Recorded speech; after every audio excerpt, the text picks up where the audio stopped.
Buenas tardes a todos. ¿Cómo Buenas están? tardes. Buenas tardes. Buenas tardes. ¿Qué tal Buenas el día de hoy? tardes. ¿Cómo me les va? Bienvenidos a su conversatorio. Muy Hoy buenas 4:30, tardes. hoy es un día diferente, hoy es martes, normalmente lo hacemos los viernes 11 de la mañana, pero debido a que este tema es supremamente importante e interesante para todos y a conveniencia de todos y cada una de las organizaciones, decidimos abordar este tema directamente para ustedes, porque sé que es importante. Bueno, en este 9 de agosto, siendo las 4:30 de la tarde, le damos la bienvenida a todos los asistentes al conversatorio. Tenemos gente de aquí de Bogotá, de Colombia, absolutamente de toda Latinoamérica. Creo que también tenemos gente de Estados Unidos, ¿cierto? Bienvenidos, totalmente bienvenidos. Este es un espacio directamente para ustedes. Así van ingresando absolutamente todas las personas y los asistentes.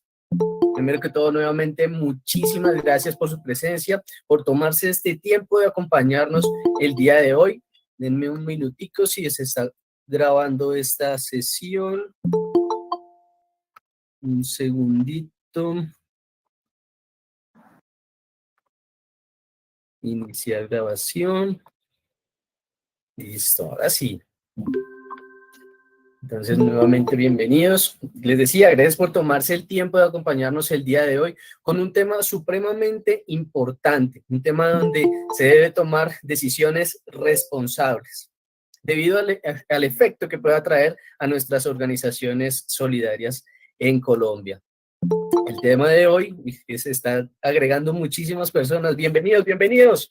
El tema de hoy es revisando la aplicación del modelo de pérdida esperada. Nuevamente, revisando la aplicación del modelo de pérdida esperada de la mano de dos conferencistas totalmente espectaculares. Estamos de la mano del doctor Juan Carlos Pérez. Lo voy a presentar. El doctor Juan Carlos Pérez es especialista en gestión de riesgos financieros de la Universidad Sergio Arboleda, especialista en estadística de la Universidad Industrial de Santander y contador público de la Universidad Autónoma de Bucaramanga, gerente de riesgos en Financiera como Ultrasan. Bienvenidos.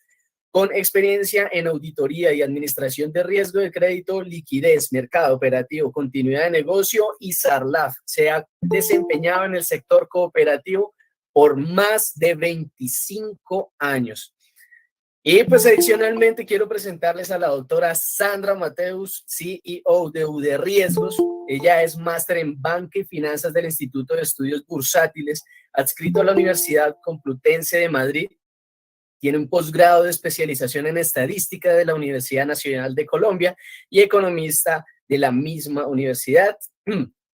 Tiene certificación internacional de métodos cuantitativos en administración de riesgos, CQRM, experiencia en el diseño y construcción de modelos y metodologías estadísticas. Y esto es bastante importante y lo resalto en la aplicación de estos modelos de metodologías estadísticas y expertas para la identificación, cuantificación, gestión del riesgo de crédito operacional, liquidez, lavado de activos y financiación del terrorismo, así como en la gestión del riesgo de contraparte estratégico y gobierno corporativo, y en el diseño de estrategias de mitigación. De acuerdo. Entonces, estamos de la mano de dos profesionales totalmente conocedores del tema. Quiero que ustedes estén supremamente atentos a la información que van a recibir, supremamente atentos a cada una de las aristas que se va a compartir. El perfil y experiencia de nuestros conferencistas nos da la tranquilidad de que lo que vamos a escuchar va a servir de mucho aprendizaje y especialmente de mucho análisis para que la aplicación de este modelo de la pérdida esperada tenga el éxito que las organizaciones y los entes reguladores están buscando. Ojo, debido a la sensibilidad de la información respecto al modelo de pérdida esperada y las diferentes preguntas que yo sé que ustedes tienen, esta sesión se va a dividir en dos partes, ¿cierto? La primera es hoy 4:30 de la tarde y la próxima va a ser el sábado. Agéndense, sábado a las 9 de la mañana. ¿Listo? Para que ustedes puedan solucionar todas las preguntas respecto al modelo de pérdida esperada. Bueno, sin más preámbulo, creo que ya hablé mucho, ¿cierto? Bueno, los dejo aquí de la mano de nuestros conferencistas, Sandra Mateus y Juan Carlos Pérez. Muchas gracias. Muchas gracias, Cristian. Buenas tardes.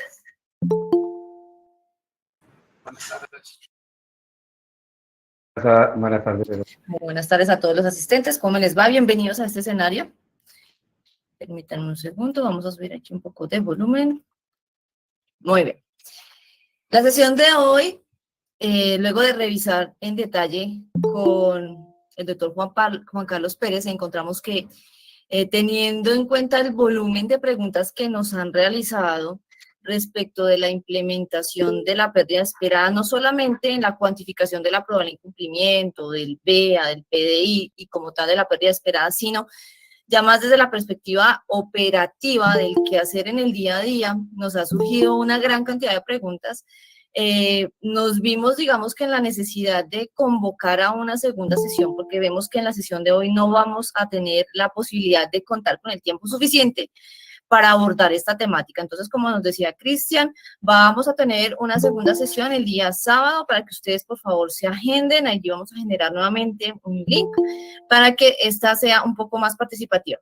Sabemos que la semana entrante ya estamos a puertas de hacer nuestra primera formalización del uso de nuestro modelo de pérdida esperada, con nuestros primeros cierres contables, ya con la afectación de la incorporación de esta metodología y por ello hemos recogido en esta primera sesión la mayor cantidad de preguntas que nos han generado, que han sido recurrentes.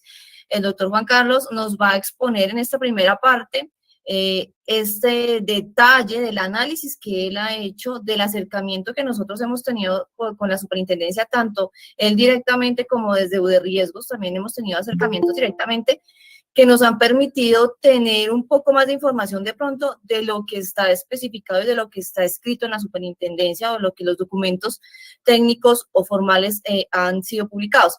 Sabemos por parte del equipo de la superintendencia que ellos han venido trabajando en un documento que contiene una gran cantidad de respuestas a las múltiples preguntas que se han generado, pero teniendo en cuenta que ese documento no ha sido publicado, pues nosotros de manera, digamos que como una iniciativa de aporte a nuestras cooperativas, a nuestras entidades que ya sobre todo en este primer acercamiento cooperativas de ahorro y crédito tienen la obligatoriedad de reportar, pues vemos como la necesidad también de contribuir y de compartir esta información que tenemos, también esperando que la superintendencia haga sus pronunciamientos lo más pronto posible. También para darles la tranquilidad, con Fecolfin hay una reunión que está programada para la próxima semana, entonces allí también se estarán abordando parte de los temas que se van a trabajar o se van a abordar en la sesión de hoy y en la del sábado.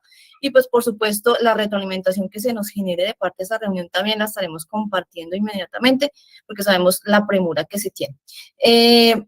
Sin más preámbulos, le doy la palabra al doctor Juan Carlos, que tiene preparada la presentación que recoge, como les decía, la mayor cantidad de preguntas y las más recurrentes, las más relevantes, y que han sido ya tomadas con muchísimo detalle en el análisis para poder ofrecerles a ustedes una visión mucho más clara de lo que puede llegar a suceder en la aplicación de nuestros modelos de pérdida esperada y los tips que hay que tener en cuenta y, por supuesto, pues cuáles son los caminos de salida para su aplicación.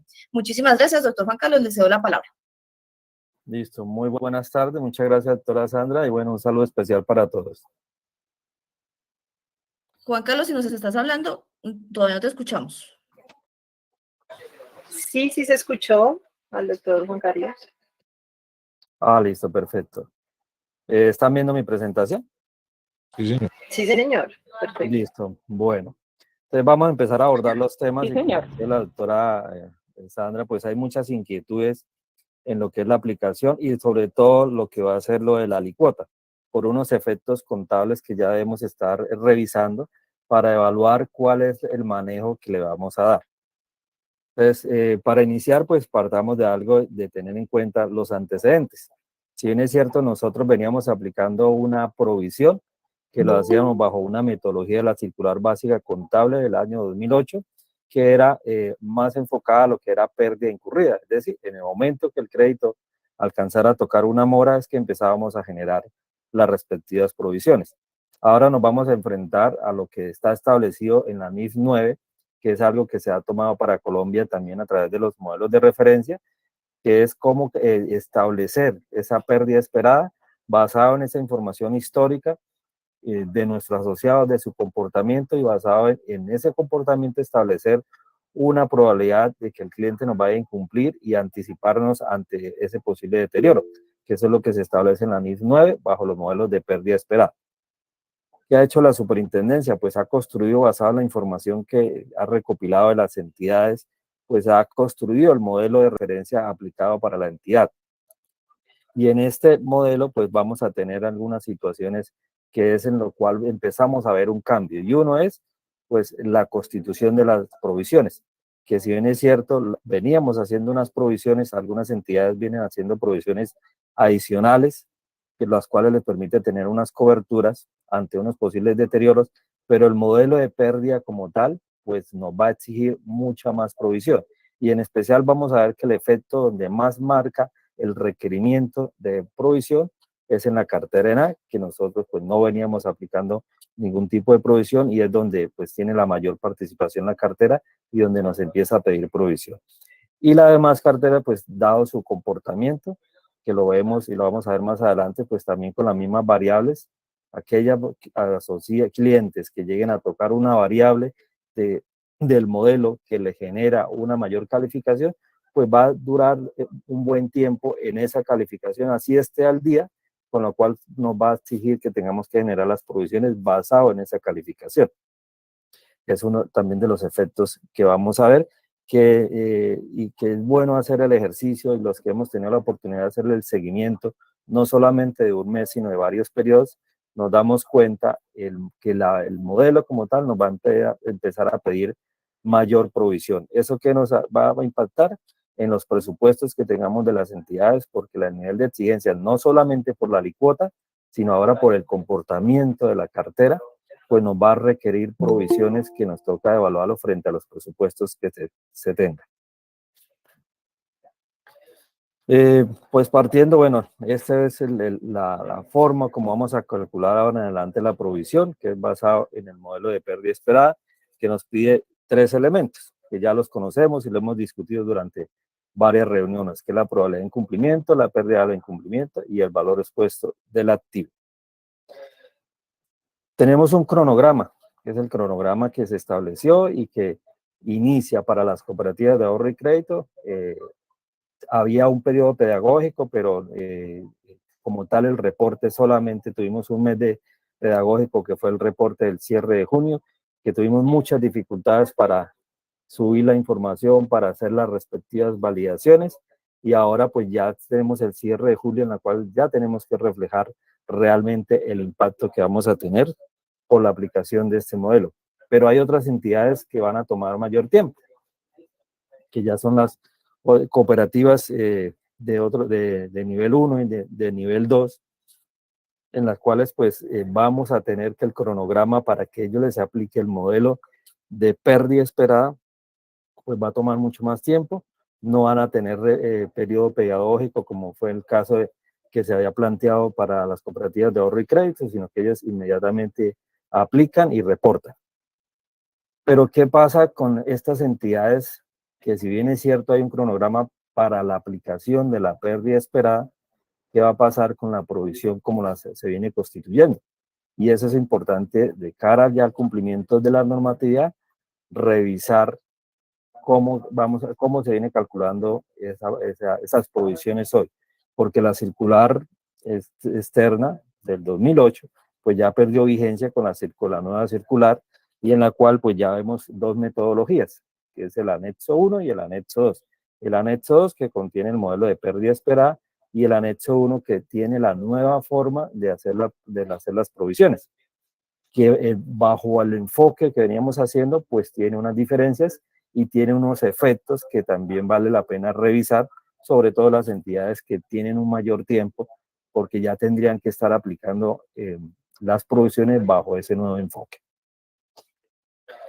Para esto debemos aclarar algunos conceptos que son muy importantes revisar porque también tienen sus efectos.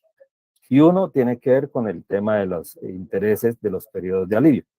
Si bien es cierto, con la circular 17 se establecieron que estos intereses generados en esos periodos de alivio que se causaban si no se recaudaban, se debían provisionar al 100% hasta tanto no se se dé la recuperación de esos intereses.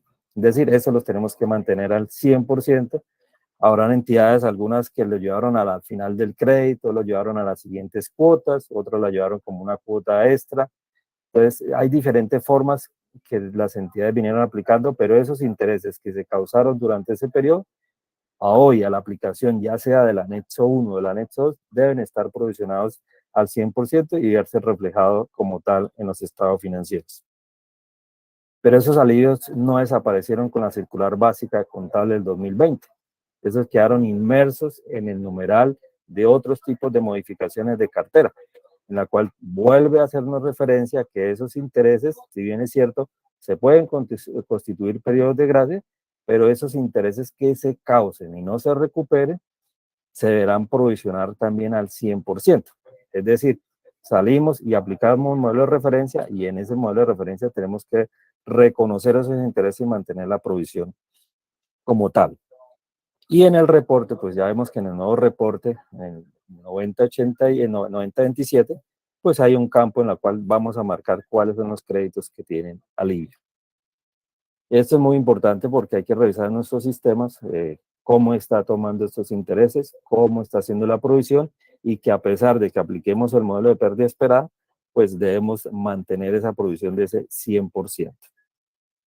Ahora, un tema que sí hay que tener en cuenta y revisarlo, porque sí se ha visto con muchas entidades que realmente lo que se otorgaron fueron periodos de gracia o periodos muertos.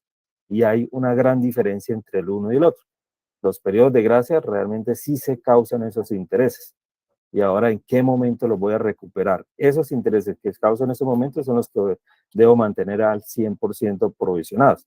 Pero en el caso, si lo que otorgué fue un periodo muerto, es decir, durante esos meses no generé intereses, no se los voy a cobrar al asociado, fue como un valor que dentro del informe de beneficios, pues debe estar registrado como tal porque fue algo que se le dio al asociado, más no que lo generó la entidad. Entonces, tener ese concepto es muy importante porque si fue periodo muerto, pues no hay periodos de gracia, no hay intereses que deba provisionar. Lo que hice fue que le di un mayor plazo al cliente, dejé de recibir esos ingresos, pero el efecto para el cliente fue la misma cuota, solo que le moví de pronto la fecha de pago de esas cuotas. Esto es como un ejercicio para mostrar lo que es la diferencia de un periodo muerto y un periodo de gracia. Un periodo de gracia es como este ejemplo, en el cual tenemos un asociado que llegó en el mes de diciembre y presentó una situación que no podía pagar sus cuotas y pidió 3 meses de periodo de gracia. Durante esos 3 meses de periodo de gracia, el asociado no se acerca a cancelarme los intereses, aunque daba la opción. Si recuerdan, en la misma circular 17 preguntaba el periodo de gracia en qué consistía. Si era periodo de gracia de intereses, si era periodo de gracia de capital o era periodo de gracia de la cuota completa. Es decir, que no me iba a pagar nada durante esos 3 meses. Y este es un ejemplo de ello. Es un asociado que nos pidió 3 meses de periodo de gracia, en lo cual durante esos 3 meses no va a venir a pagarnos ningún valor, pero los intereses sí se siguen causando. Como en este caso, pues no hay abono a capital, pues el interés va a ser el mismo durante los 3 meses. Al final el asociado, tenemos 3 meses de periodo de gracia, en la cual tiene 89.669 pesos de intereses causados, no recaudados, y ahora es cuando viene, bueno, y la entidad, ¿cómo va a recuperar esos intereses? ¿Se los va a distribuir en las siguientes cuotas o lo va a llevar como una cuota al final del crédito?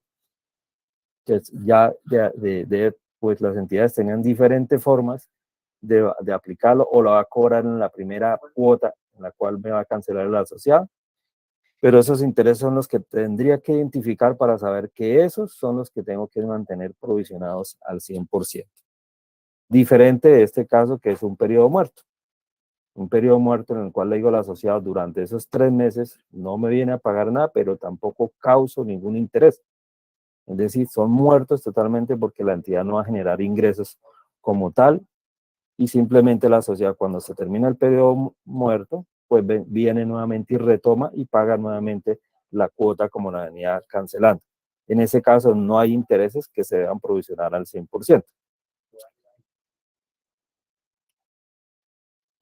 Bueno, Otro tema de los que tenemos que tener muy claro, y esto es muy importante para el tema de las alicuotas, porque ahí es donde vamos a tener el efecto de cuál es el manejo contable por las situaciones y los diferentes casos que se nos pueden presentar, que nos pueden generar gastos, en algunos casos me va a generar reintegro, y es identificar realmente si voy a tener un gasto o un reintegro del gasto o realmente un ingreso. Y esto en especial porque a muchas de las entidades nos han llegado estos requerimientos, en los cuales la misma superintendencia nos pide que tenemos un valor acumulado del año de recuperación de cartera. Y lo que nos pregunta es, ¿esos ingresos por recuperación de cartera son por pago efectivo del asociado o por mejoramiento de la calificación del asociado? Cuando nos piden esa información, pues tenemos que ir a revisar realmente qué llevamos ahí. Y en ocasiones nos encontramos o que el sistema realmente no está preparado para llevar este nivel de detalle, y que lo vamos a necesitar ahora con el manejo de las alicuotas, porque la alicuota pues va a ser crédito por crédito y tengo que llevar el control de cuánto lo voy aplicando a alicuota, cuánto me está faltando, y en los casos que me genera reintegro, ese reintegro realmente es del gasto o lo voy a llevar como un ingreso.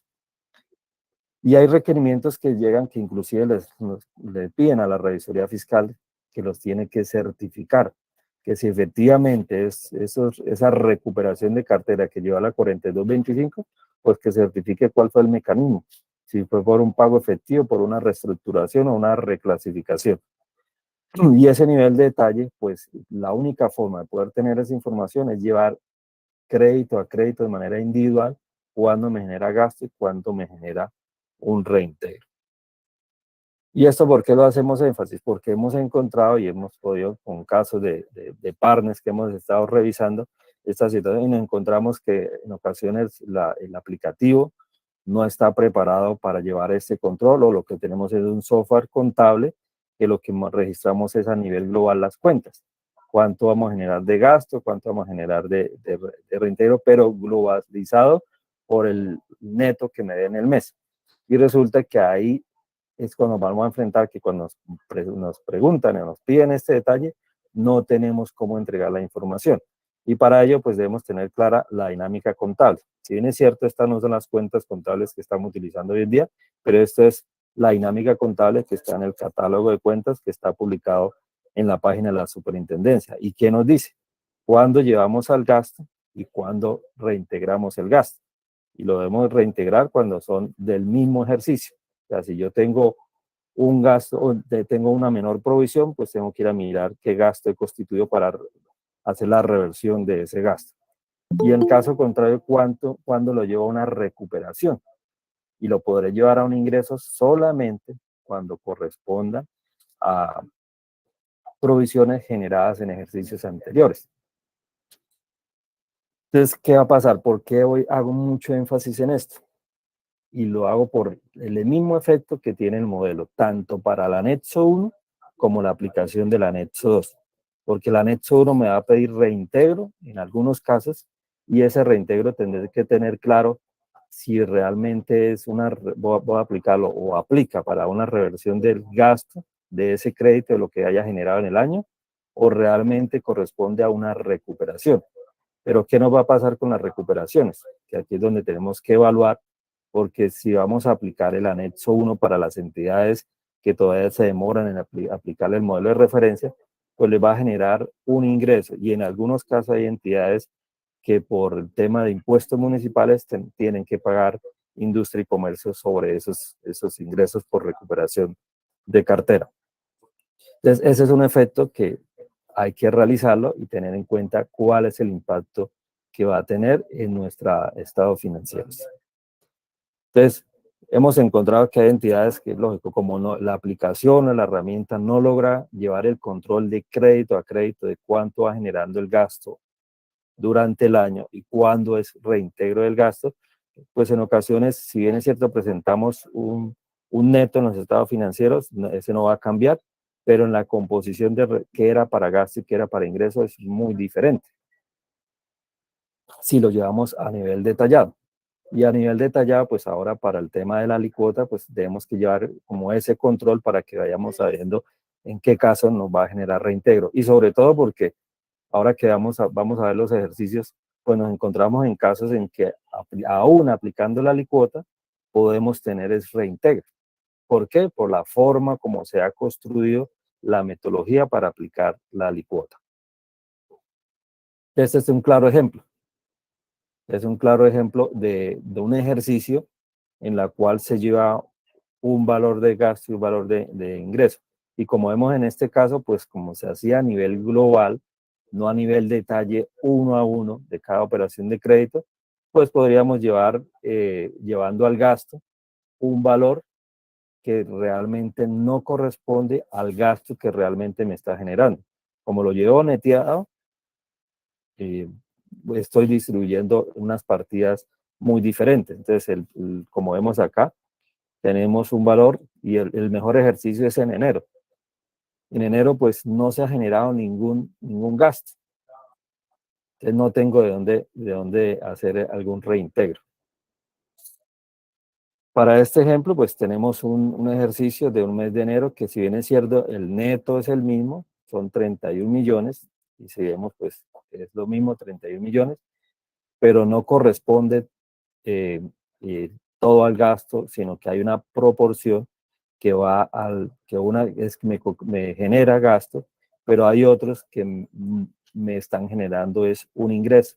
¿Por qué? Porque un asociado que en el mes de diciembre no había pagado el crédito, pudo tener una calificación, y en el mes de enero se puso al día, pues quiere decir que mejoró la calificación, me disminuyó el saldo, tiene menor provisión, y como tal, pues me va a generar es un reintegro de provisión.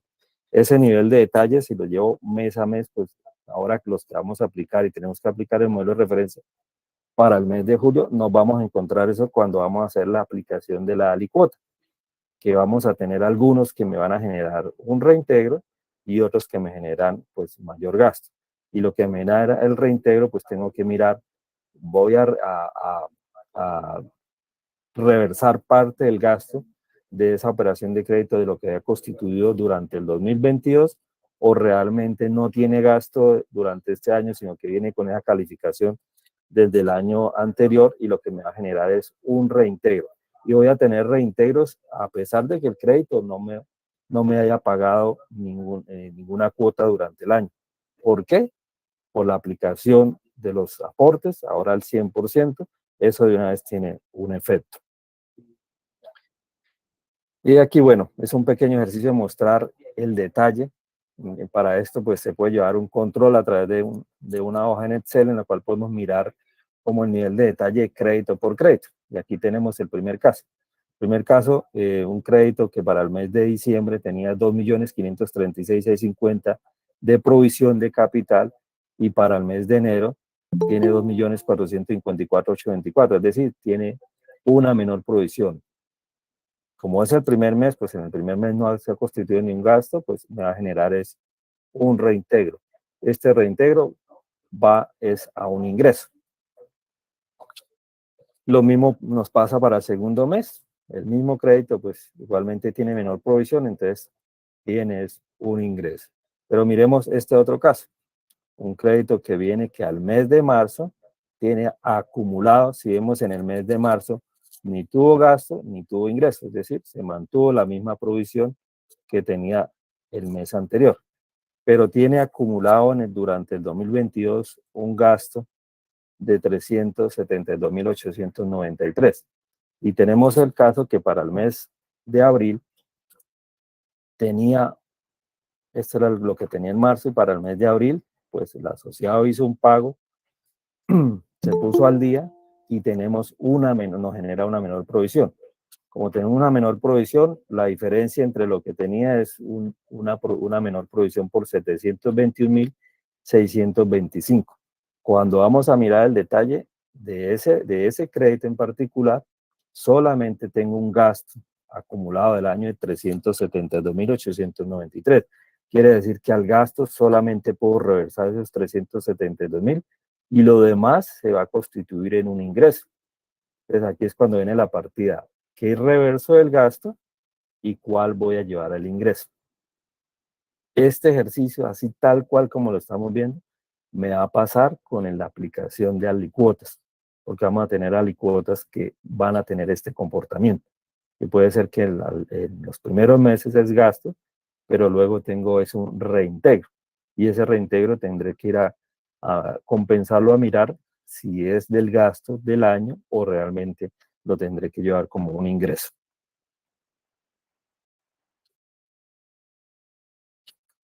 ¿Alguna inquietud hasta acá? Las personas que tengan inquietudes pueden levantarnos la manito. Con mucho gusto, nosotros estamos súper atentos. Erika, cuéntanos. Hola, buenas tardes. Acá le un segundo. Entonces, resumiendo, a ver si te entendí, digamos que yo traigo un crédito muy antiguo, el crédito venía con una provisión por morosidad mayor a la de la alícuota. Cuando yo empiezo a hacer reintegros de esa alícuota individual, tengo que analizar si me va al ingreso porque era de años anteriores o si es una recuperación porque es de este año. Es que es un poco confuso ahí. Correcto, tal Ah, cual como lo es planteé. confuso, pero entendí. Listo. Muchas gracias. Y eso es importante porque, ¿por qué estamos haciendo lo primero así? O sea, para que entendamos claro este concepto, porque ahorita vamos a hacer un ejercicio de las entidades que tienen que aplicar anexo 1, un efecto que vamos a tener en anexo 1, y esto lo tenemos que tener claro, porque ¿qué nos puede pasar? Que puedo estar generando un ingreso y un reintegro, primero, y algo que es lo que vamos a revisar. Voy a generar un ingreso, si aplico el anexo 1 puede ser que me genere un ingreso. Listo, entonces voy a reflejar un mayor ingreso en el estado de resultados, pero cuando aplique el modelo de referencia, usted necesita más provisión. Entonces, esto fue uno de los primeros temas que se hizo cuando arrancamos analizando los modelos de referencia y que se habló con la superintendencia. Bueno, sí, como allá miramos la circular del 2020, ya me dice que la provisión tengo que aplicarlas por anexo 1, pero luego tengo que aplicar el modelo de referencia. Si hago ahorita anexo 1 y dentro de 6 meses tengo que aplicar el modelo de referencia, tengo un efecto con la cual ahorita tengo que reintegrar un volumen grande por provisión, pero cuando entra el modelo, entonces eso no tenía ninguna lógica, ningún sentido, y que fuera eso iba a necesitar más, porque cuando entra el modelo de referencia era mucho más ácido en lo que voy a necesitar de provisión, y posiblemente pues yo un ingreso genero hasta unos impuestos para luego decir, no, ahora necesitaba. Entonces es como decir, venga, ¿para qué reversó si usted los tenía que aplicar? Entonces, ¿qué dijo la super en su momento? Que esto no lo digo yo, sino que la misma superintendencia en muchas reuniones y en videos y en grabaciones que usted han podido asistir, siempre lo ha dicho, ese reintegro se podrá llevar como una provisión general adicional para no generar un ingreso que puede tener efectos a nivel tributario o que posteriormente realmente necesita aplicarlos para cuando entre el modelo de referencia. Era por este ejercicio, entonces por esta situación y esto que estamos viendo. Y lo vamos a ver mucho en los créditos que estén calificados en C, D y E, y ahora vamos a ver por qué. Vamos a contestar la pregunta de Jorleni y seguimos, por favor. Juan Carlos, gracias. Jorleni, ¿tienes la palabra? Jorleni. Muy buenas tardes para todos. Buenas tardes. Doctor Juan Carlos, una pregunta respecto de la alicuota. En caso, bueno, el valor expuesto, digamos, nos da para una alicuota mensual, si la vimos en 36 meses de, un ejemplo, 50.000 pesos. Pero si cada mes va a disminuir el valor expuesto, esta alicuota yo debo llevarla todos los meses, no se puede disminuir.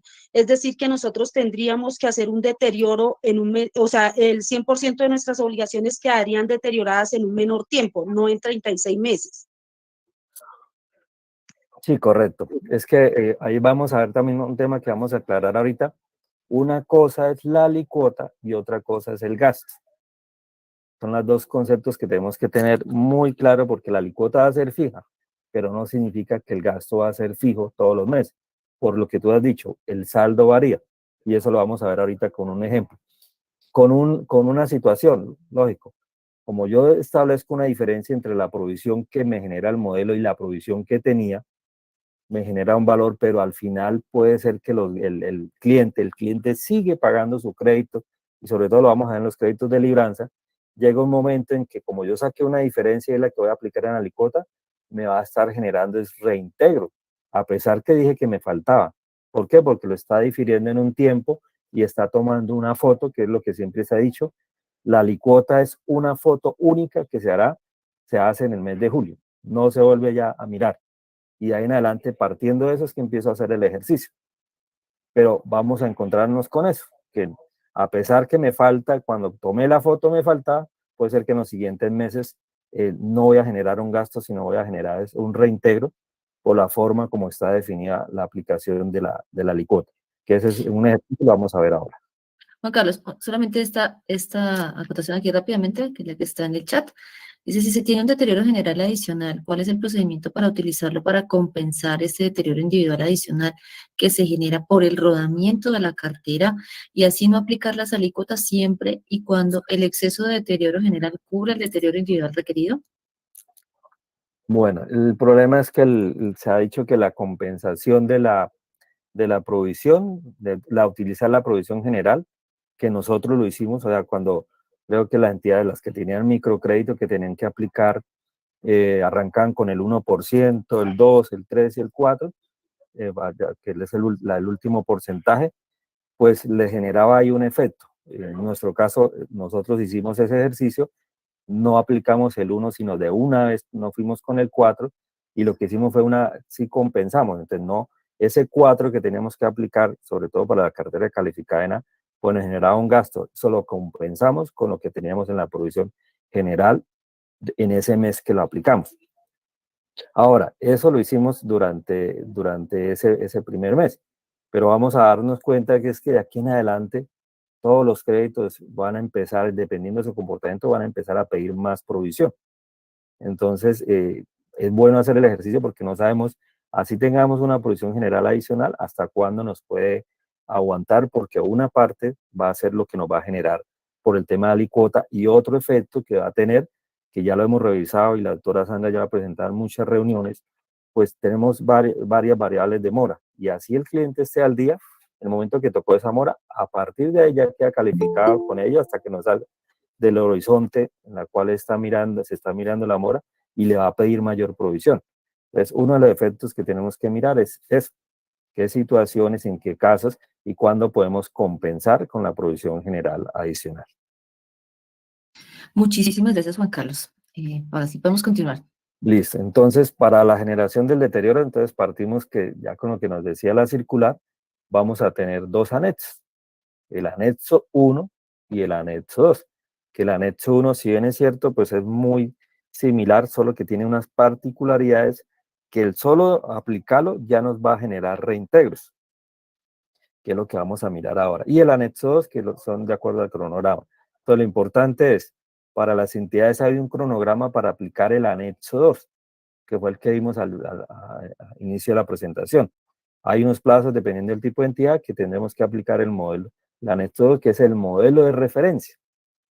Pero mientras llega eso, y sobre todo las entidades que arrancan a aplicarlo en el 2023, otras que arrancan en el 2024, y otras, inclusive en el cronograma, el modelo de pérdida las aplica en el 2025.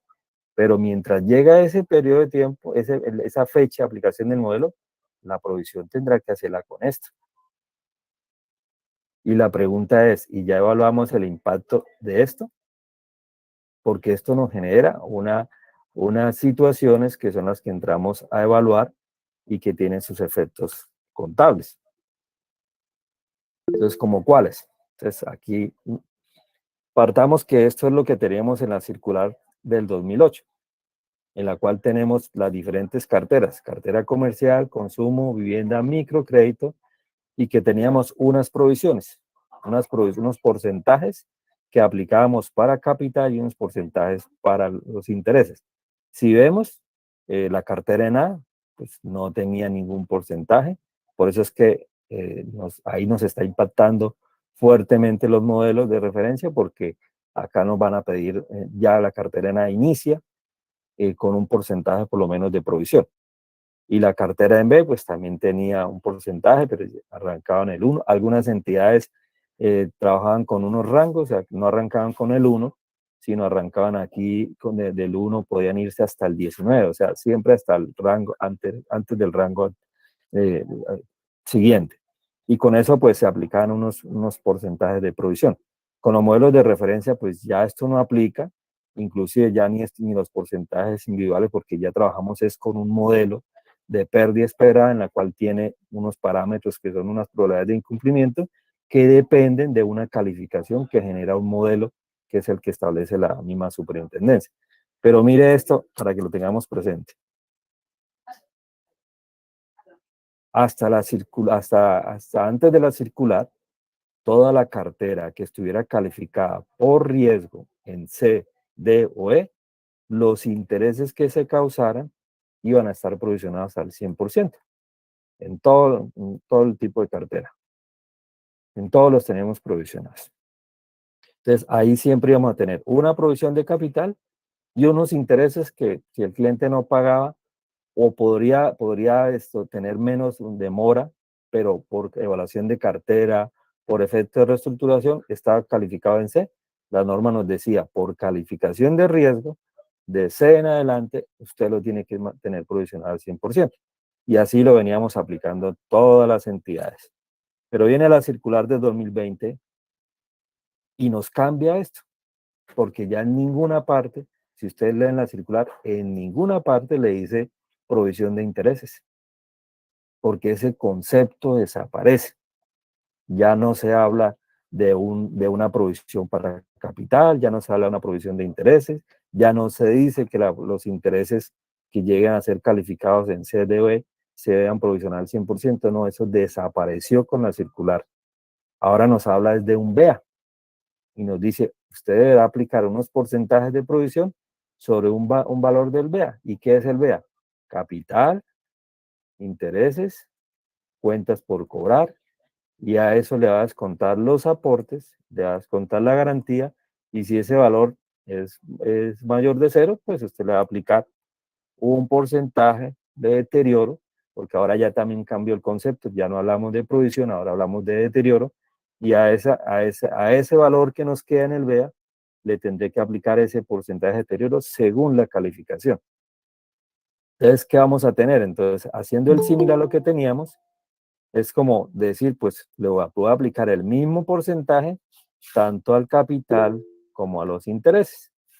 O sea, no hay una diferencia.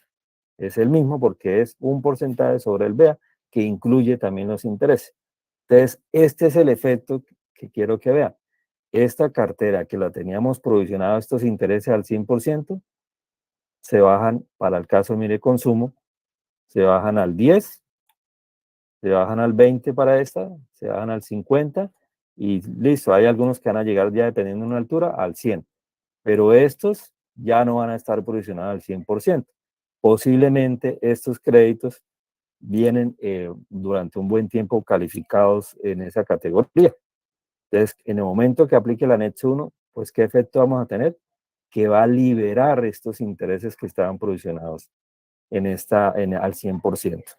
Y otro efecto, se recordarán, nosotros anteriormente al capital le descontábamos los aportes y los aportes se descontaban, arrancaban en un 70% y dependiendo de la altura de mora, podían llegar a un 0%, o sea, no tomaba los aportes para descontar. Ahora, ¿qué nos dice el anexo 1? Los aportes se podrán descontar y por un 100%. Entonces, ahora ya tiene mayor cobertura. Y ahora, al aplicar sobre un BEA, tenemos una situación que también la teníamos. Las garantías, para los que tenían garantía hipotecaria o prendaria, la garantía siempre se le descontaba, era solamente el capital. Pero bajo esta nueva forma, que es el BEA, la garantía descuenta y le da cobertura también a los intereses y a otras cuentas por cobrar. Entonces, aún a estos intereses que tenía provisionada al 100%, ahora hasta la garantía la puede dar cobertura y no va a haber ni siquiera provisión para esos intereses. Entonces, esos son efectos que tiene.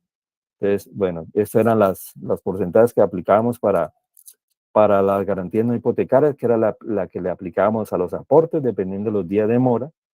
y esto para las hipotecarias. Es aquí un ejercicio para verlo, para ver ese impacto. Entonces tenemos el caso de un asociado que tiene un capital de saldo de 30 millones, tiene unos intereses de 5 millones, tiene unos aportes de 1 millón y tenía una garantía prendaria de 20 millones. Estaba calificado en D con 180 días. Entonces, si hacemos el ejercicio bajo el esquema de la circular del 2008, ¿qué era lo que hacíamos? Un capital, unos intereses, un aporte, unas garantías. Entonces tomábamos el capital, los 30 millones, por la altura de mora podíamos tomar los aportes a un 70%, entonces se lo descontábamos al capital. Tomábamos la garantía, pues la garantía se tomaba lo mismo por la altura de mora, la garantía inicia tomándose solamente el 70%, y teníamos un saldo expuesto, que era 15.300.000 del capital. A eso, por la calificación de él, aplicábamos un 20%, que era el porcentaje que teníamos, y ahora las entidades que tenían unos porcentajes más altos, pues el efecto es mayor porque el reintegro es mucho más alto. Entonces, en este caso, provisión de capital, 3.060.000 pesos. Y los intereses, tenían intereses causados, no recaudados, por 5 millones, una provisión de, entonces como está calificado en D, la circular del 2008 me decía, los debe provisionar al 100%, entonces provisión del 100% de los intereses. En total, los 3.060.000 de capital más los 5 millones, tengo una provisión de total de 8.060.000. Pero ahora viene el ejercicio, bueno, y ahora ¿cómo lo voy a hacer con el BEA? ¿Cómo lo hago ahora con el anexo 1? Bajo las instrucciones que están en el anexo 1. Y que esto es lo que tienen que estar evaluando las entidades, pues las que ya arrancamos con modelo de referencia, ya arrancamos con el modelo, pero las que tienen más tiempo, pues ya tienen que estar evaluando y cómo lo están haciendo, porque ya no aplica el parámetro de la circular del 2008, ya no existe el concepto de provisión de intereses, ya no existe el concepto de que tienen que estar provisionadas al 100%. Ahora me dice bajo una metodología que está contenida en el anexo 1, que tiene unos parámetros. Entonces hacemos el mismo ejercicio, capital, intereses, aportes y la garantía. Entonces capital, lo mismo, 30 millones. Los intereses corrientes, tengo 5 millones. Los aportes en el anexo 1 ya me dice que los aportes se podrán, porque puede ser que la entidad diga no los tomo o tomo el 70, pero eso tiene que estar una política que tiene que estar aprobada por el Consejo de Administración y que pues no es que hoy aplique el 70 y mañana ya el 50, no, porque es una política, tiene que estar establecida. Entonces debes tener claro. Entonces si la política de la entidad va a tomar el aporte y lo va a tomar como le dice en el anexo 1, o sea, el 100%, pues ya va a tomar 1 millón. Ahí ya tiene una diferencia frente a lo que hacía, que eran los 700. Y la garantía, es lo mismo, la garantía sigue tomando por la altura de mora, pues el 70%, y ahora me queda un valor expuesto al activo, que es el BEA, 20 millones. Sobre ese valor es que aplico ahora el porcentaje. Entonces el porcentaje es lo mismo, si voy a mirar la tabla sigue siendo el 20%, lo aplico, pero ahora me dice, listo, usted tiene que tener una provisión de 4 millones. ¿Cuánto tenía? Mira la gran diferencia. Anteriormente, bajo esta circular, tenía 8.060.000. Ahora tiene 4 millones. Y ahora la pregunta, bueno, y ahora ya hice el cálculo, pero lo hice sobre un valor expuesto del activo. Ahora, ¿cómo lo llevo a cuál es el valor para capital, cuáles son para intereses? Porque esos se siguen llevando en la contabilidad en cuentas separadas. Entonces, para eso tengo que mirar, bueno, como ya tengo un valor expuesto del activo, que ya tengo, es un valor como tal, producto de aplicar un porcentaje, pero descontar aportes y descontar garantía, pues ahora para poderlo distribuir en qué va a capital y qué va a intereses, tengo que establecer una proporción, y es acá. ¿Cuánto participa el capital sobre el total?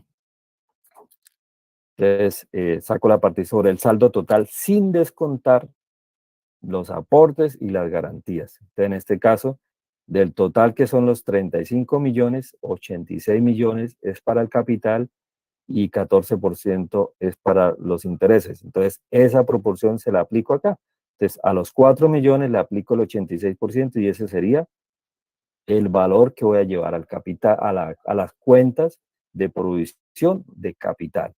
Y para los intereses, entonces, el 14%, que será el 14% de los 4 millones, que es el valor del BEA, porque ya no lo puedo hacer de la manera como lo hacía, porque ya arranco con valor de BEA que ya descuenta unos valores y que va proporcional para cada rubro.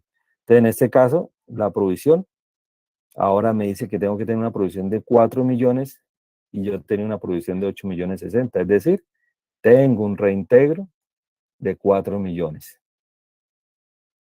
Entonces, ese es el ejercicio que se tiene que ya pues estar haciendo con el anexo 1, sobre todo las entidades que todavía van a tener tiempo para aplicar los modelos de referencia, porque va a cerrar el 2022 aplicando el anexo 1, no a la circular básica del 2008, sino ya anexo 1 hasta tanto entre el modelo de referencia.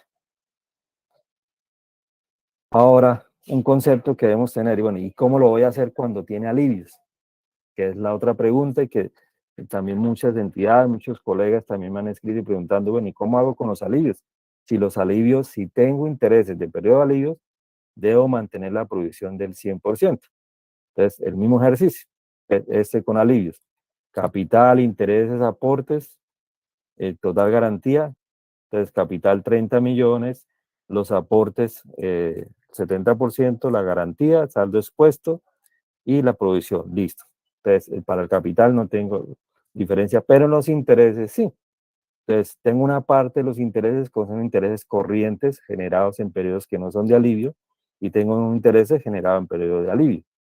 Como tal, pues como están calificados en D, pues ambos tienen que estar provisionados al 100%, es decir, el efecto listo, lo mismo.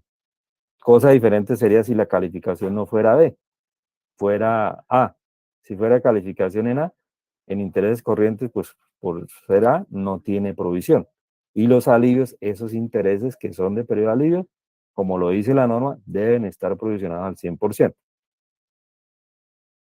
Entonces ahora miremos el ejercicio cómo lo haría en el anexo 1.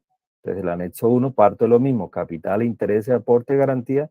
Lo mismo, tengo el capital, tengo los intereses corrientes. Ahora tengo que tener separado, poder identificar qué hacen, cuáles son de esos intereses de alivio. Entonces, si bien es cierto, tengo 5 millones de intereses, solamente 2 son de periodos de no alivio y 3 son de periodos de alivio. Los aportes sociales, da garantía, tengo el BEA, lo mismo, el 20%, y de eso entonces tengo que aplicar el 20% sobre el valor del BEA. Pero ojo, como tengo que garantizar que voy a tener el 100% de los alivios, entonces la forma correcta de aplicarlo es tome el BEA, los 20 millones, que es el total, réstele los intereses que son de periodo de alivio y a eso sí aplíquele el porcentaje. Eso me da que tengo, y ahora súmele los intereses de alivio que deben estar provisionados al 100%. Total, la provisión son 6.400.000. Ahora, ¿cómo lo distribuyo? Entonces tengo que hacer la misma proporción del capital y los intereses corrientes sin tener en cuenta los intereses del alivio. Y hago el mismo ejercicio. Entonces el BEA menos los alivios multiplicado por la proporción del capital sobre el saldo sin tener en cuenta los alivios para que me dé el mismo porcentaje. Me dice el 94% del BEA sin alivios. Entonces lo mismo, 3.187.000 que es del capital, 212.500 que son de los intereses que no son de periodo de alivio, más los intereses del periodo de alivio. Con eso tengo el total de la provisión, en total, que son 6.400.000, y ojo, pero ahora le genera un reintegro de 1.660.000. Aquí le decía que la provisión era de 8.060.000, y acá ya con el anexo 1 tengo un reintegro de 1.660.000. ¿Y eso por qué? Por la forma, o sea, como se aplica anexo 1, que ya es sobre un valor expuesto del activo, o sea, sobre el BEA. Que ven, Juan Carlos, aquí tengo un paréntesis, es que dado que tú estás, como la diapositiva lo dice, mencionando la forma de aplicar anexo 1, para que no nos vaya a generar confusiones, veo que en el chat de pronto a las personas que de pronto que se están incorporando un poco fuera de contexto, podrían interpretar que esto se descuenta también para anexo 2. No, esto aplica sola y exclusivamente para las entidades que continúan aplicando anexo 1. En el anexo 2, recordemos que el BEA no descuenta el valor de la garantía. Entonces, para que tengamos muy claro los escenarios en los cuales aplica la metodología que nos está explicando el doctor Juan Carlos. En este caso, aplica específicamente para anexo 1. Gracias, Juan Carlos. Correcto, sí, esto es anexo 1, que son para las entidades que todavía no les aplica el modelo de pérdida esperada, que es de otra forma su aplicación. Listo. Entonces, esto nos genera. Entonces, y acá quería compartir, mire el ejercicio con una entidad para que lo tengamos en cuenta. Esta es la provisión generada bajo la circular del 2008, como lo vimos, capital, los intereses, y si vemos los intereses de C, D y E, pues son intereses que están provisionados al 100%. Entonces tenemos un saldo de capital, de provisión de capital, perdón, un valor de provisión de intereses, un total de provisión 917. Al hacer el ejercicio de aplicar el anexo 1, que es lo que esto es lo que va a tener el efecto, las entidades que todavía no les aplica modelo de referencia y tendrán pues todo el tiempo, sobre todo para las que le apliquen el 2025, que ya tendrá que estar haciendo los ejercicios de aplicar el anexo 1 y se va a encontrar con esto. El aplicar el anexo 1 le genera una diferencia en provisión. Tenía 917, ahora tengo 807, es decir, tengo un reintegro de 109 millones. ¿Por qué se me da el reintegro? Porque ya no voy a provisionar los intereses que estaban en C, D o E al 100%, porque los créditos que tengan garantía prendaria e hipotecaria, la garantía ahora va a cubrir también los intereses. Entonces, eso tiene esos efectos. Entonces, acá voy a generar un reintegro y aquí es donde vale la pena, bueno, revisar a nivel contable qué voy a hacer con ese reintegro. Lo voy a llevar como un ingreso. Entonces, estos 109 millones, pues hay que ir a mirar el uno a uno, cuáles de este reintegro reversa el gasto del año y cuáles de eso va a llevar es un ingreso. Y ese ingreso que lleva es el que se ha dicho y que la misma superintendencia en las diferentes grabaciones que ustedes pueden oír ha dicho que una alternativa es llevarlo como un ingreso, las entidades que quieran llevarlo, o la otra alternativa es trasladarlo como una provisión general adicional para tenerlo ahí como una reserva cuando empiece a aplicar el modelo. Es parte del ejercicio y lo que las entidades tendrán ya que empezar a realizar a aquellas que todavía no les aplica el modelo de referencia, para contemplar y evaluar cuál es el efecto de aplicar el anexo 1. Listo. Entonces, hasta ahí terminamos anexo 1. Ahora vamos a mirar, ahora sí entramos en el modelo de pérdida esperada, también analizando los efectos que tiene este Carlos, modelo. ¿Sí? una preguntita, perdóname, es que aquí me envían una preguntita, dice, ¿ese porcentaje de la garantía depende de la tabla de PDI del acceso? ¿Es diferente? Quiero que hagamos esa claridad porque creo que se están confundiendo aún tópicos Sí. de anexo 1 y anexo 2, entonces te cedo la palabra para que seas tú el que nos Listo. aclare, por favor. Pues mire, estamos en el anexo 1 y el anexo 1 tiene unas tablas. Recuerden, van y miran el anexo 1 y al anexo 1 hay unos porcentajes que aplican para el valor de la garantía dependiendo de los días de mora, pero eso es anexo 1, solo y exclusivamente para anexo 1. Entonces, ¿esto a qué le aplicará? A las entidades que le aplique modelo de referencia hoy en día, le seguirá aplicando si tiene cartera de vivienda y si tiene cartera de microcrédito. Eso lo tendrá que hacer con el anexo 1, es decir, como de esta forma. Y las entidades que todavía no les aplique el modelo de referencia, porque de acuerdo al cronograma todavía tienen 1 año, 2 o 3 años para que aplique el modelo, seguirá aplicando el anexo 1, que es con estas tablas. Pero a los que le apliquen el modelo de referencia, ya se tiene que olvidar de esto, porque ahora se tiene que ir a mirar cómo lo dice el anexo 2, que es lo que vamos a pasar a mirar ahora. Mil gracias, Juan Carlos, muy amable. Listo. Entonces ahora el anexo 2. Entonces el anexo 2, listo. Entonces pasamos la hoja, cambiamos el chip y ahora la provisión es de otra forma. que esto es lo que ha costado un poco porque, lógico, tiene muchas aristas que hay que empezar a mirar y tenerlas presentes. Entonces, ahora la provisión ya no es bajo ese enfoque que lo hacíamos siempre, sino ahora es bajo este nuevo esquema, que hablamos de la pérdida esperada y esta es la fórmula que vamos a aplicar ahora en adelante. La pérdida esperada va a tener tres componentes: la probabilidad de incumplimiento, la pérdida del incumplimiento y un valor expuesto del activo, un valor del BEA. Que este BEA es diferente al BEA que vimos anterior, como lo decía la doctora Sandra.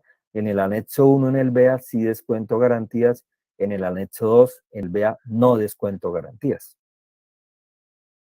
Entonces, para hacer un símil de cuál es el efecto que vamos a tener con el modelo, entonces partamos de hacer este símil. Como nosotros estamos acostumbrados a que aplicamos es un porcentaje, entonces he querido hacer esto como para hacer el símil y que veamos también el efecto que tiene el modelo de referencia, tratando de hacer algo muy similar. Y es, bueno, yo puedo mirar un porcentaje que es tomar la PI por una PDI. Este multiplicado por este voy a tener un porcentaje que ese se lo voy a aplicar al valor expuesto del activo.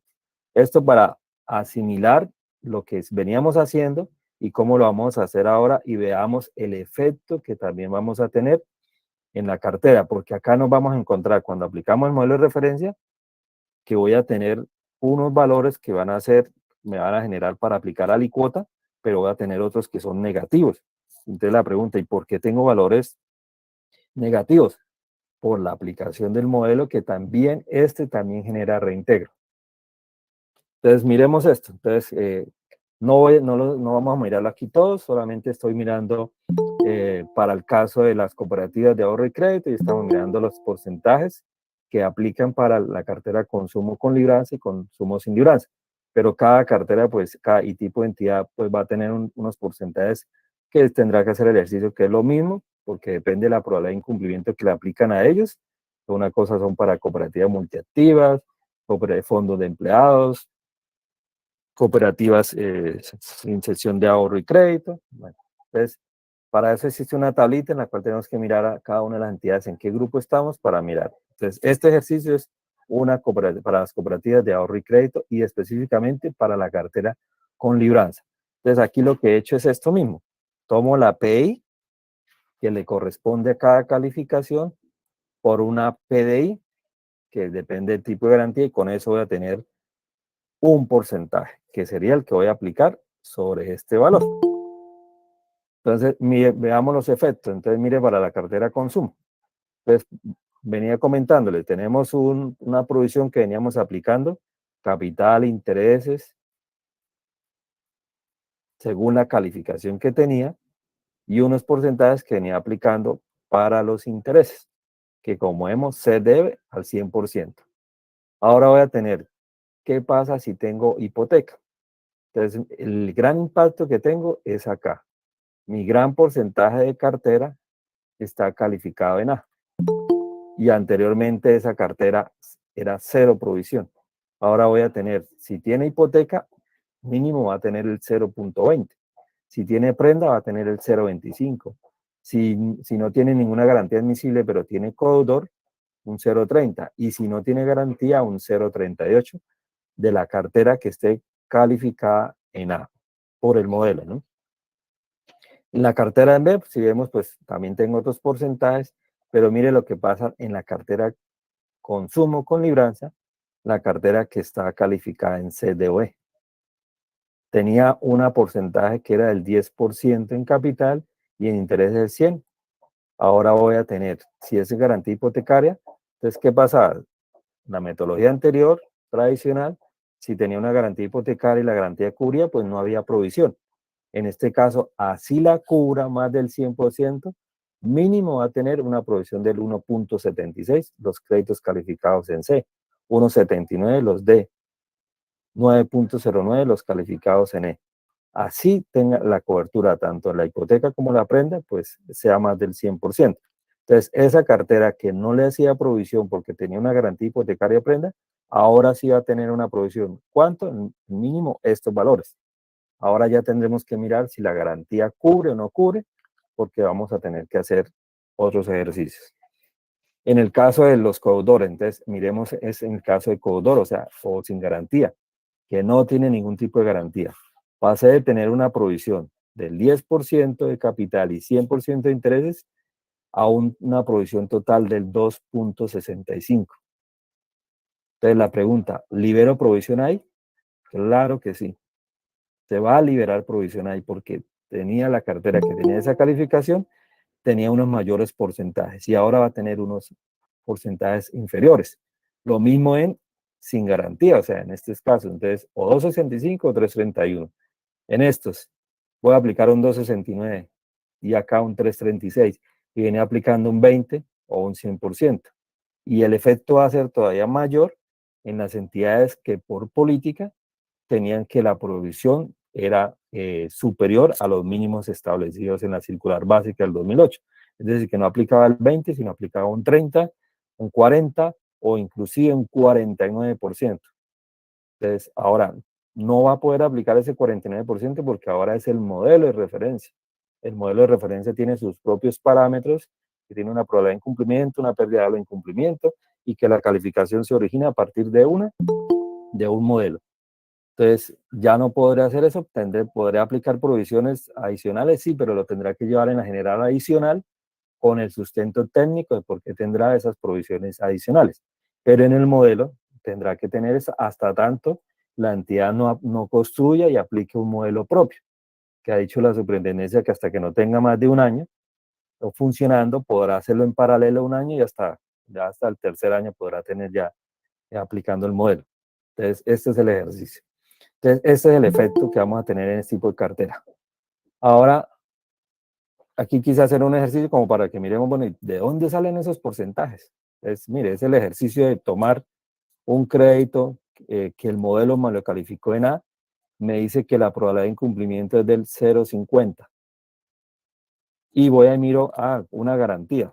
Entonces, aquí me dice que una garantía, voy a mirar un codeudor y me dice lo que es la PDI, me dice hasta 200 días, que no pase 210 días después del incumplimiento, podrá aplicar un 60%. Entonces, eso quiere decir que tengamos presente eso, que estos días después del incumplimiento es diferente para la cartera si es consumo o comercial, porque el incumplimiento en consumo es mora de 91 días y en comercial es mora de 120. Entonces, si me dice 200 días, si pasa de 200 días después del incumplimiento tiene que aplicar 70, eso en días se convierte para consumo en 301 y en comercial en 331. Entonces, la fórmula va a ser esto. Entonces, ¿de dónde sale el porcentaje? Coger este 0.50 y voy a mirar si tiene codeudor y no supera los 300 un día para consumo, entonces 0.50 por el 60% que es la PDI, eso es lo que me da el porcentaje de los que mostré en la tabla anterior. Aquí es otro que, mire, el modelo me lo calificó en E. Y no tiene garantía, no tiene codeudor, solo tiene pagaré y es él como titular. Entonces, 22% me lo calificó en E, por un 75% que es la sin garantía, como total voy a tener un porcentaje que iría a aplicar de un 17%. Anteriormente, ¿yo cuánto aplicaba a un cliente calificado en E? 100%.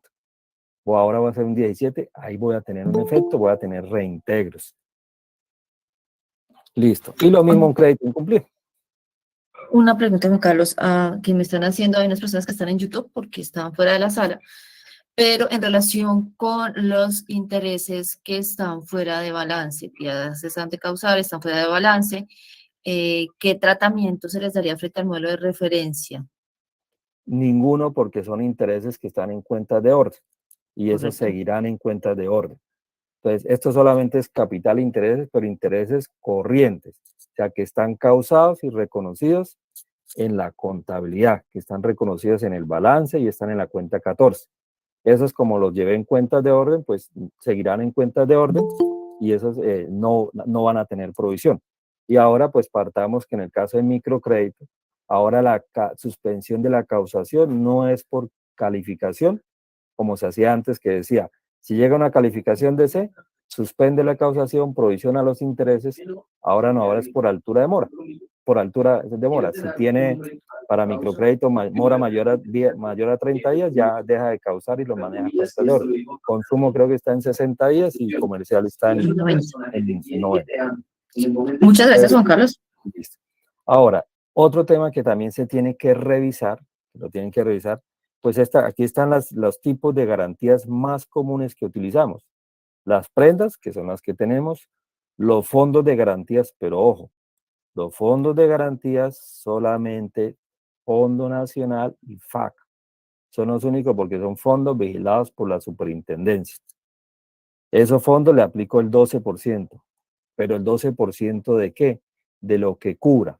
Si el fondo cubre el 100%, pues es sobre el total del BEA, pero si no, porque hay fondos que cubren el 50, otros que cubren el 70, es sobre el valor que cubre y por lo que no cubre tendrá que aplicarla por el valor descubierto. Ahora, tenemos otros fondos, que son fondos tipo bolsa.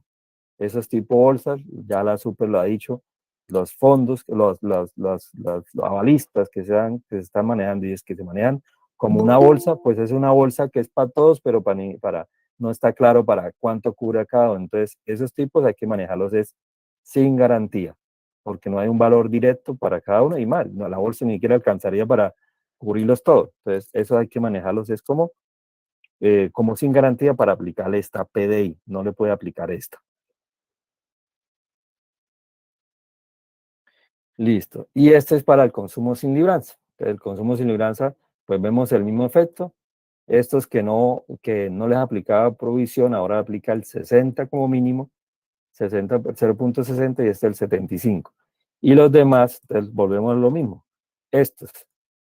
En esto nos vamos a encontrar que estos que estaban provisionados al 10 y los intereses al 100%, ahora pues esta se acerca un poco más. ¿Qué quiere decir? Que los porcentajes, la probabilidad de incumplimiento es mucho más alta para la cartera consumo sin libranza, que se asimilan un poco más a las que teníamos. Si vemos, están muy similares. Estas del 20, 19 y 24, pues aquí ya le está pidiendo más. En esta 50, que sí es un poquito menor, pero esto depende del tipo de entidad, porque la probabilidad de incumplimiento son de acuerdo al tipo de entidad, que es lo que hay que evaluar. Que si vieron en el último proyecto de circular, también hay modificaciones para los fondos. Listo. Un tema que yo creo que ya vamos a llegar hasta acá y dejamos para continuar en la próxima charla. Uno de los efectos que también tenemos con los modelos, y esto también ya lo ha presentado varias veces la doctora Sandra, es que tengamos presente que, por ejemplo, para el cierre de julio, en cierre de julio hay créditos que no entran en la comparación de la alicuota, porque la alicuota es una foto que es comparando la provisión que me generó el modelo en el mes de julio con la provisión que tenía en el mes de junio. Pero hay créditos que son nuevos del mes de julio, eso no le aplica alicuota. La alicuota es una foto para los que están en los 2 meses. Si el crédito fue desembolsado en julio, lo que diga el modelo es lo que tiene que aplicar de provisión. Ese no va a tener alicuota. Pero tenemos un efecto que también es lo que se tiene que entrar a evaluar. Me dice la norma que los créditos que desembolso en el mes no les aplico el modelo, sino la calificación que se haya dado, si hay una calificación del proceso de originación o si no, pues la calificación por altura de mora, que quiere decir que es en A. Pero mire este casito, un crédito de cartera de consumo sin libranza, que aquí no tiene ninguna, bueno, aquí tiene una de mora, y no tenía, ese es el tema de la antigüedad. El primero lo calificó en B, pero tan pronto tocó una mora, el crédito fue calificado en C. Y ese crédito no va a salir de esa calificación hasta que no pase un año, porque estas variables es la máxima mora de los últimos 12 meses con el mes de evaluación 13, entonces hasta que no salga ese horizonte de tiempo, no lo va a mejorar, o sea, va a estar siempre calificado con ese deterioro. Miren este consumo sin libranza, es un crédito que lo desembolsé en el mes, no tiene, miren, ninguna variable de mora, solamente que no tenía una antigüedad mayor a un mes cuando hice el desembolso, ese ya nació calificado en B. Entonces, El primer mes, como nace con la calificación de originación esa, el modelo en ese mes no le aplica, entonces califica en A. Pero al siguiente mes el modelo sí lo evalúa y dice, pero usted no tenía una antigüedad, cuando dice el desembolso, ya necesita con B. O sea, ese crédito al segundo mes ya tiene más provisión. Y si ese crédito le llega a tocar una mora en el transcurso de los 12 meses, para este caso la mora 15, ya de una vez queda calificado en D. Entonces, esos son los efectos que vamos a tener con los modelos, que de todas maneras nos va a exigir provisión mayor a los créditos, con el hecho de que me llegue a tocar alguna mora, porque va a durar durante mínimo esos 12 meses que salga al horizonte de tiempo, generando provisión por una calificación en D. Por eso es que tenemos el tema de la homologación, que la homologación es para flexibilizar un poco este deterioro que me genera el modelo para que no se reflejen indicadores de riesgo tan alto en los estados financieros. Juan Carlos, ¿me permites una preguntita que tiene la doctora Lilian Herrán? Por favor, Lilian. Muy buena tarde para todos, muchas gracias. Doctor Juan Carlos, con el slide anterior, eso quiere decir que definitivamente todas las obligaciones que han sido originadas en ese mes no debemos aplicar modelo de pérdida esperada, o si uno, pues digamos, quisiera reconocer desde el momento, desde el mes de su originación un modelo, ¿entra en algún conflicto con la norma? Sí, porque la norma sí lo dice claro que el modelo aplicará a partir del segundo mes. Entonces, en el primer mes puede ser para el caso del reestructurado, pues la calificación del proceso de la reestructuración, o en el caso de un crédito nuevo, pues la calificación que si hay un proceso de originación que me dice que tiene un perfil de riesgo el cliente, pues nace calificado en B, pues nacerá con B, pero al siguiente mes lo debe tomar el modelo y aplicará la más ácida. Ok, y si en ese mes no es A sino B, por ejemplo, ¿el cálculo de provisión iría con anexo 1? No, sigue siendo con pérdida esperada, que ese es un tema que debemos tener presente. Una cosa es el modelo y otra cosa la pérdida esperada. El modelo es para que me diga qué calificación. Solamente lo que busca es establecer la calificación. Cuando ya tengo la calificación, ahora tengo que aplicar la pérdida esperada. Que la pérdida esperada es buscar los parámetros que según la calificación, cuál es la PI que tengo que aplicar y cuál es la PDI que tengo que aplicar. Ok, o sea, en conclusión, todos los créditos que están originados en ese mes se les aplica para cálculo de deterioro individual el modelo de pérdida esperada.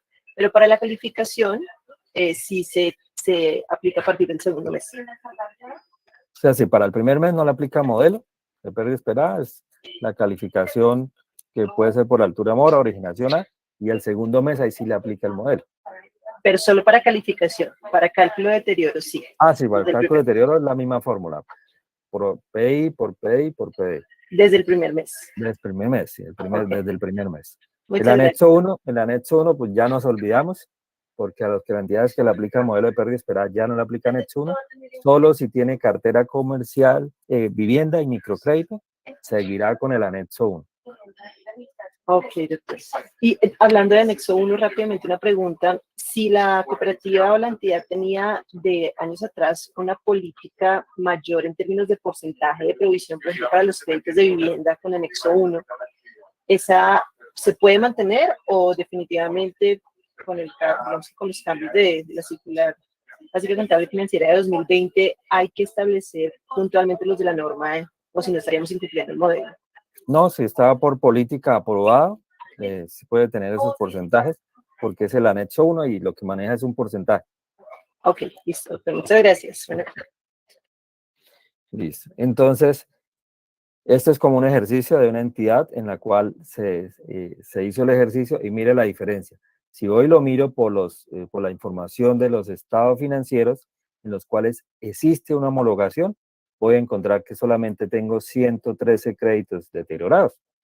Voy a decir, pues la gran mayoría están en A, algunos sí están en B, en D, entonces, pero cuando voy a mirar, es diferente la calificación con la cual calculo la pérdida esperada y la calificación que registro en los estados financieros, porque en los estados financieros hay una tablita que es la homologación y que aplica siempre y cuando la máxima calificación es la generada por el modelo. Entonces, en esos casos homologo. Entonces, en este caso, Pues por los estados financieros, si voy a mirar el detalle de la calificación homologada, son 113 operaciones que tengo deterioradas. Bueno, aunque los estados financieros no puedo mirar la cantidad, mire, son saldos. Pero este para hacer un símil, son 113 operaciones que tengo deterioradas si miro por la calificación homologada. Pero realmente la provisión fueron con 564 operaciones que estaban deterioradas. Entonces, mire la gran diferencia. Acá, supuestamente, son 535 en A, pero realmente son 4.600 porque muchas de ellas también las calculé la pérdida esperada con una calificación B. Lo que pasa es que al final, como esa era la mayor calificación, homologué, pero las llevé ya por estado financiero en registro en la cuenta contable, la calificación A, pero para el cálculo lo hice con una provisión, con una calificación más alta que me generó una mayor provisión. Importante entonces esta la homologación porque es un término nuevo que también nace, que lo que busca es minimizar un poco el efecto que nos genera el modelo, en la cual lo que busca es que esos créditos que están al día, que me pudo generar una provisión, mejorarle un poco la calificación. Pero debo tener en cuenta que esta homologación solo y solo sí aplica si la mayor calificación es la generada por el modelo. Entonces, debo tener en cuenta que yo puedo tener otras calificaciones y en la homologación nunca podré tener una inferior, sobre todo con las de evaluación de cartera. Entonces, quería traerles este casito porque es un caso real en lo cual, mire, tenemos un crédito que es de consumo con libranza, el modelo me lo calificó en A, pero el asociado también tiene un crédito sin libranza y el modelo lo calificó en E. Como tal, la máxima calificación para el cliente es E. Y esa sería la homologación por modelo. Y a esa, pues, va y le aplica la tabla de homologación. Y cuando vamos a mirar la homologación, me dice un crédito calificado en E, lo homologa en los estados financieros y en todavía está pendiente que al final, como queda la circular, lo reportará a centrales de riesgo en C. Pero ojo, usted tiene una calificación aquí que ahora en el anexo 9081 se la están pidiendo. Dígame cuál es la calificación por evaluación de cartera. De modo que así el modelo, usted provisionó por la calificación E, homologó, pero en la homologación no la puede disminuir a C. Como máximo la puede tener, bajar a la calificación D, porque usted tiene una calificación de evaluación de cartera y como tal no puede disminuirla de esa porque se la están controlando y más con el reporte. Este es un tema que quería aclarar porque son casitos que hemos encontrado y nos encontramos con esta situación, que no lo dice la normatividad. Usted va a mirar el anexo y en ninguna parte le dice eso, pero en el texto como tal se le está diciendo que siempre debe mantener o evaluar la calificación de mayor riesgo y sobre todo cuando son las de evaluación de cartera, que esas nos pide que la mínimo deben estar durante 6 meses hasta la próxima evaluación de cartera. No sé, doctora Sandra, si dejamos hasta acá y damos la continuidad en la próxima charla. Sí, Luego doctor por Carlos. tiempo y por respeto al... Muchísimas gracias al público. Solamente Sí. para no dejar aquí en el tintero dos preguntitas que están en el chat, para no dejarlas en continuará, por favor, doctor Juan Carlos. Nos dice, permítanme un segundo, el doctor Vélez tenía la manita levantada, si quiere, doctor Vélez, prosiga y vamos con la pregunta de Giancarlos Paternina y aquí cerraríamos esta sesión. Por favor, doctor Vélez. Buenas tardes. No, mi pregunta iba encaminada al tema de la homologación, porque de pronto tenía un concepto, pero no sé si todavía lo tengo tan claro con esta explicación. El modelo de referencia me arrojó una calificación del cliente, en este caso E, y se constituyó la provisión correspondiente. Cuando yo hago la homologación, este cliente está en 0 días. No fue objeto de calificación de cartera en el último periodo. Ese cliente para centrales de riesgo y estados financieros, yo lo tengo que devolver para la homologación luego de constituir el deterioro. ¿Estoy en lo cierto o no es así la interpretación? No, no es así porque si miramos la tabla, un cliente calificado en E por homologación solo lo puede mejorar hasta C. No, aquí pues digamos, por ejemplificar, pues dije A. Me refiero pues a lo que la homologación me diga, o A Sí. este cliente, por ejemplo, lo pasaría a C.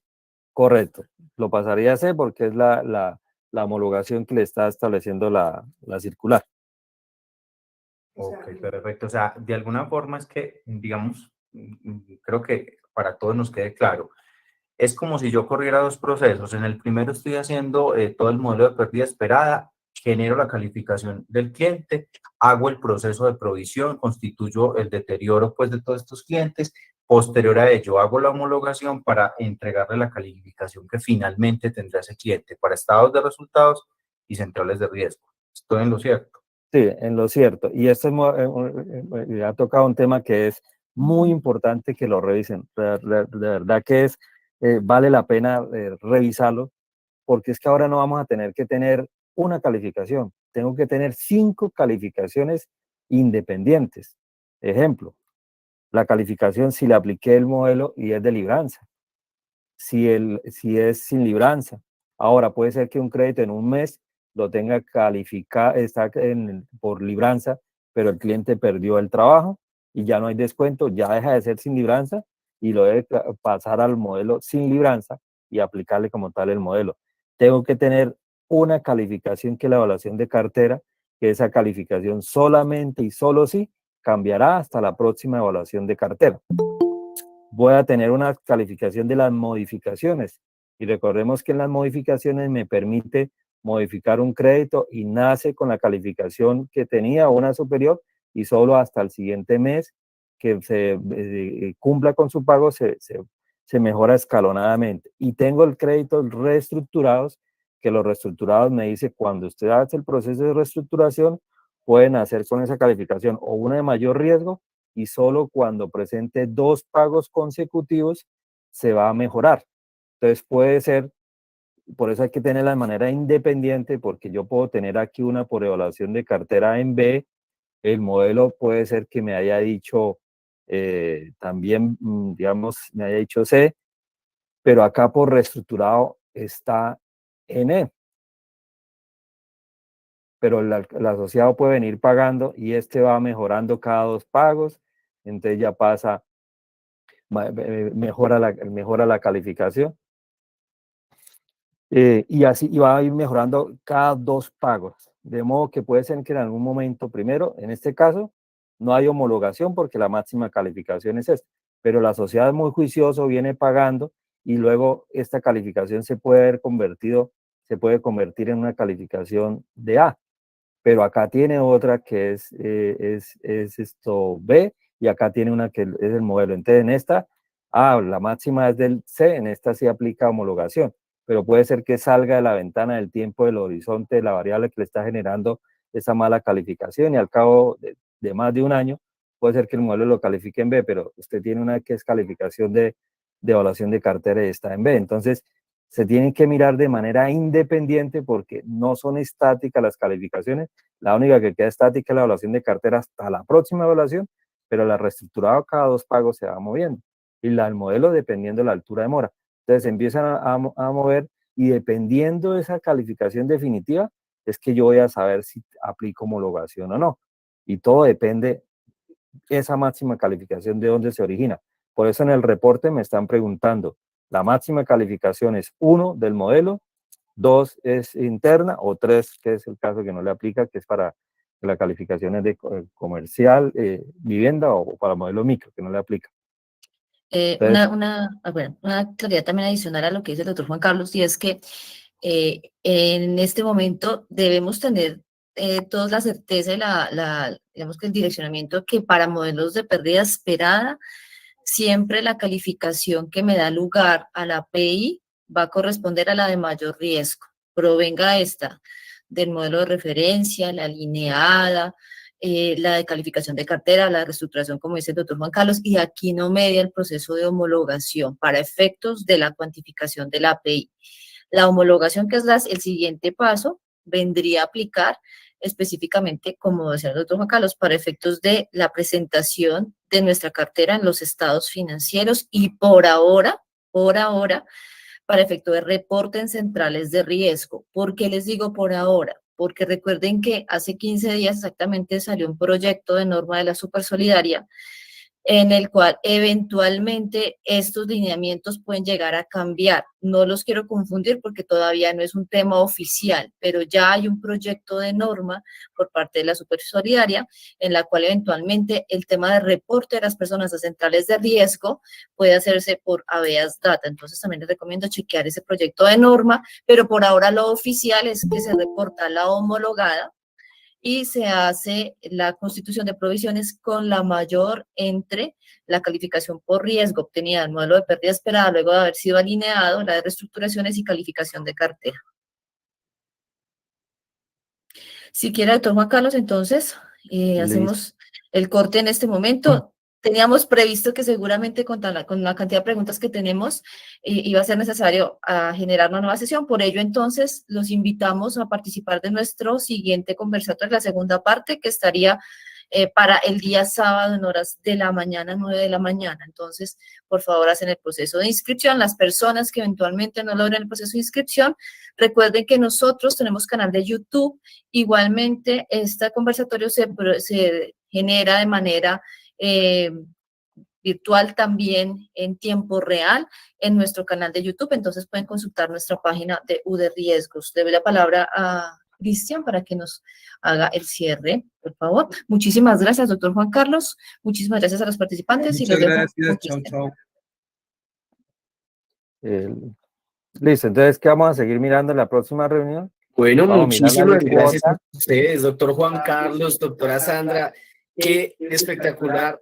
Primera parte de esta sesión de modelos de pérdida esperada, ya lo saben, sábado 9 de la mañana, supremamente atentos, ese sea fin de semana, saben que es directamente para ustedes, estamos hechos directamente para lo que ustedes necesiten, los esperamos sábado 9 de la mañana, la publicidad va a ir poco a poco directamente a nuestra página web. Muchísimas gracias por su asistencia, una excelente noche, una excelente semana y que Dios me los bendiga.